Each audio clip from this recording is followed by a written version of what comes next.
बचपन से लेकर जवानी यानी युवावस्था से लेकर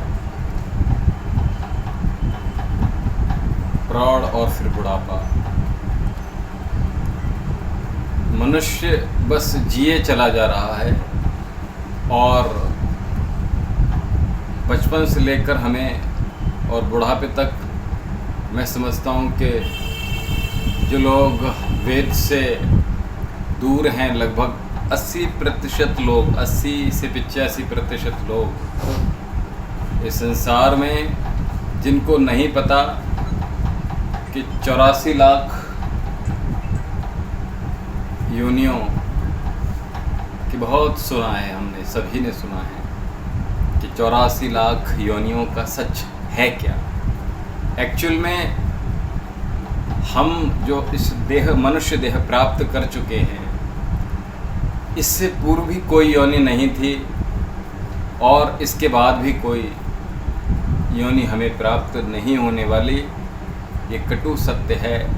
और आखिरकार इस 84 लाख योनियों का सच है क्या। 84 लाख योनि की बात करता हूँ तो जब हम 84 लाख योनियों की जब हम बात करते हैं तो जब हम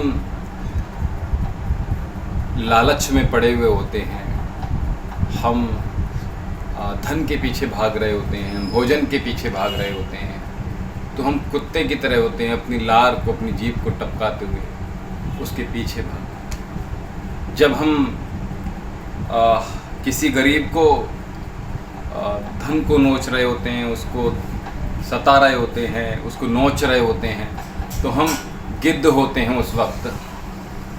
और जब हम अपने भंडार का बहुत ज़्यादा किसी से दोहन कर लेते हैं या उसमें ज़्यादा जितनी ज़रूरत है उससे ज़्यादा हम उसको एकत्र कर लेते हैं, इकट्ठा कर लेते हैं, तो हम उस वक्त चीटे होते हैं। हम क्रोधी होते हैं, कभी लोभी होते हैं। तो इस तरह से अनगिनत रूपों में मैं अगर कहूँ तो आप समझ जाएंगे, बचपन से लेकर मृत्यु तक जितनी भी 84 लाख योनियाँ हैं, उन सब जानवरों का एक तरह से हम स्वरूप भर हो जाते हैं। यही इस मनुष्य देह की जब बीज रूपी उत्पत्ति हो गई और मनुष्य देह प्राप्त कर ली, तो हम समझ लीजिए कि हम इस वक्त उन 84 लाख योनियों में ही भ्रमण कर रहे हैं।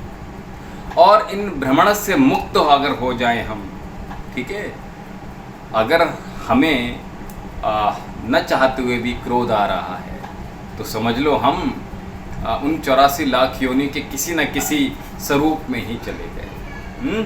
और हम क्रोध रहित हो जाएं, शांत हो जाएं, संतुष्ट हो जाएं, लोभी ना रहें, लालची ना हो, क्रोधी ना हो, कामी ना हो, भोगी ना हो।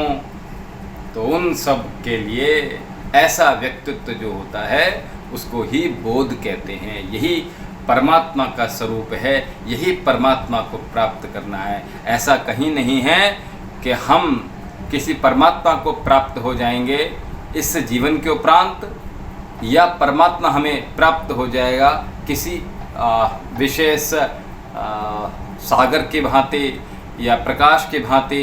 ऐसा कुछ होने वाला नहीं है। हम और आप जितने भी मनुष्य जाति है वो केवल एक बीज स्वरूप है। प्रकृति ने जो बीज दिए हैं, अलग अलग तरह के बीज हैं, प्रकृति ने दिए हैं, उसका बस स्वरूप भर है। इसके ना पीछे कुछ है, न इसके आगे कुछ है।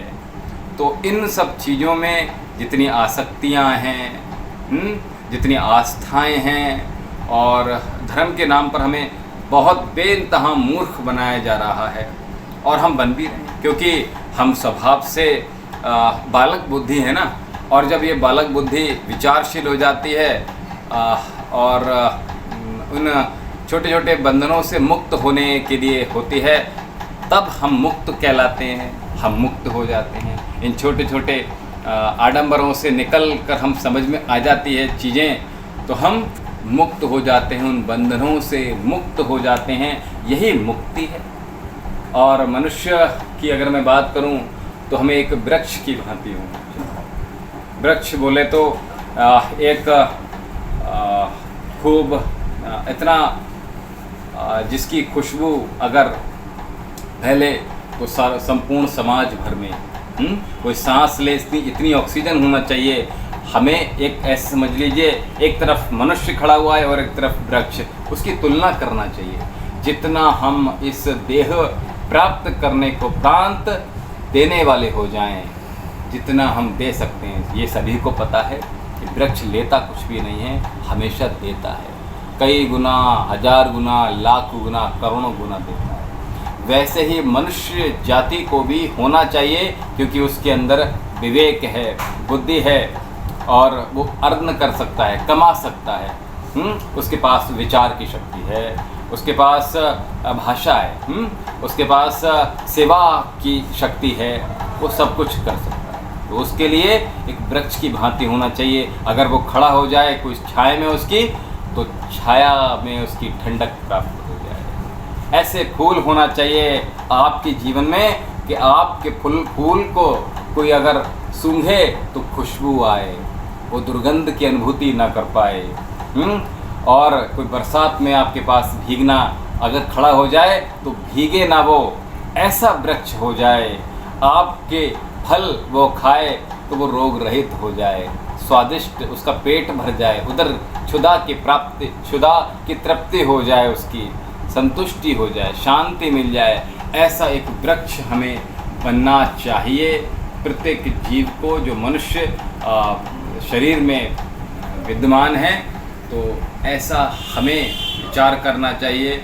और अगर आप इन सब चीज़ों को जानना चाहते हैं तो मैं कहूँगा गरुड़ पुराण की बात करो, या सैकड़ों पुराण पड़े हुए हैं और बहुत सारी कहानियाँ हैं, बहुत सारे हमें बचपन से लेकर बुढ़ापे तक बताया जाता है। लेकिन हमें वो सारी जितनी भर चीज़ हैं, अभी आप देखेंगे जैसे आपने देखा है किसी बच्चे को आप अगर बच्चा रो रहा है, उसको एक खिलौना दे दिया उसको, और थोड़ी देर वो उस खिलौने से खेलता है, और उस खिलौने से खेलने के बाद अगर माँ दूसरा खिलौना देती है तो वो उसमें रम जाता है। इस तरह से सैकड़ों खिलौने हमें बचपन से लेकर बुढ़ापे तक मिलते रहते हैं, लेकिन हमें संतुष्टि नहीं हो पाती है। और ये संतुष्टि हमें पल भर में हो सकती है, और उसके लिए हमें अध्ययन करना पड़ेगा।